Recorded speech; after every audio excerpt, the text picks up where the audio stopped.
वार्तालाप सुन हैरान थे, पर किसी की समझ में अब तक कुछ नहीं आ रहा था। 6वें नंबर की रानी के आने के बाद 5वीं, चौथी, तीसरी और फिर दूसरी रानी भी हार मानकर अपने स्थान पर बैठ गई। जब किसी को चंपा का फूल नहीं मिला तो राजा की पटरानी अथवा बड़ी रानी चंपा के पौधे के पास गई। चंपा का पौधा अब भी आकाश में लगा हुआ था। पटरानी बोली, सुनो चंपा के पौधे, मैं इस राज्य की महारानी और महाराजा की पटरानी हूँ। इस राज्य में जो कुछ भी है उसके ऊपर हमारा अधिकार है, इसीलिए चंपा अपनी डाली को नीचे झुका और मुझे फूल तोड़ लेने दे। इस बार चंपा की डालियों से आवाज आई, भैया बांस, हमारी सौतेली माँ हमें फूल देने के लिए चेतावनी के साथ धमका रही है और हमें अपना आदेश मानने के लिए कह रही है। तुम क्या कहते हो, हमें इनका आदेश मानना चाहिए या नहीं? बांस बोला, ना बहना, तुम्हें आदेश देने का इनके पास कोई अधिकार नहीं है। ये पटरानी होंगी राजा की और अपने राज्य की। हम इनके राज्य की प्रजा नहीं है और न ही हम कोई वस्तु है जो इनके उपयोग में आना आवश्यक हो। क्या तुम्हें याद नहीं है बहना, इन्हीं के आदेश से तो सारा काम हुआ है। इन्होंने ही तो हमारी माँ को सबसे ज्यादा दुख दिया है और इन्होंने ही हमें वन में भेजकर हमारी मृत्यु का रास्ता तैयार किया था। यह तो महारानी बनने के लायक भी नहीं है, इसलिए बहना तुम्हें इनके पापी हाथों का स्पर्श भी नहीं होने देना चाहिए। सभी के सामने ये बातें सुनकर बड़ी रानी का सर लज्जा से झुक गया। शर्म और अपने कुकर्म का भेद खुल जाने के डर से बड़ी रानी भी ठगी सी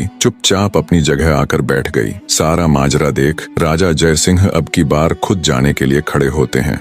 चंपा के पौधे की डालियां अब पहले की तरह वापस अपनी सामान्य ऊंचाई पर आ गई। अब की बार राजा जयसिंह खुद उठे और फूल तोड़ने के लिए पौधे के पास गए। जब राजा ने फूल तोड़ने के लिए अपने हाथ आगे बढ़ाए तभी चंपा के पौधे से आवाज आई, ना ना महाराज, आप यह भूल कभी मत कीजिएगा। आपको फूल तोड़ने से रोकने के लिए मैं अपने भैया से भी अनुमति नहीं लूंगी और यदि भैया अनुमति दे भी देंगे तो भी मैं आपके हाथों में नहीं आऊंगी। इसलिए आप अपने हाथ पीछे ही रखिए और फूल तोड़ने का विचार त्याग दीजिए। चंपा के पौधे की बात सुन राजा जयसिंह हैरान रह गया। सोचा आखिर ऐसा क्या हुआ कि उनको रोकने के लिए चंपा अपने भाइयों से भी अनुमति नहीं ले रही। राजा बोला, हे चंपा के पौधे, मैं इस देश का राजा हूँ। मैंने कभी भी किसी के साथ अन्याय नहीं किया। मैं अपनी प्रजा को अपनी संतान की तरह मानता हूँ। मेरे राज्य में मनुष्य ही नहीं, पशु पक्षी भी खुश और स्वतंत्र है। मैंने आज तक किसी को जरा सी भी तकलीफ नहीं दी। फिर मुझसे ऐसी क्या भूल हो गई कि मुझे अपने फूल लेने से रोकने के लिए आपको अपने भाइयों से भी पूछने की जरूरत नहीं पड़ी?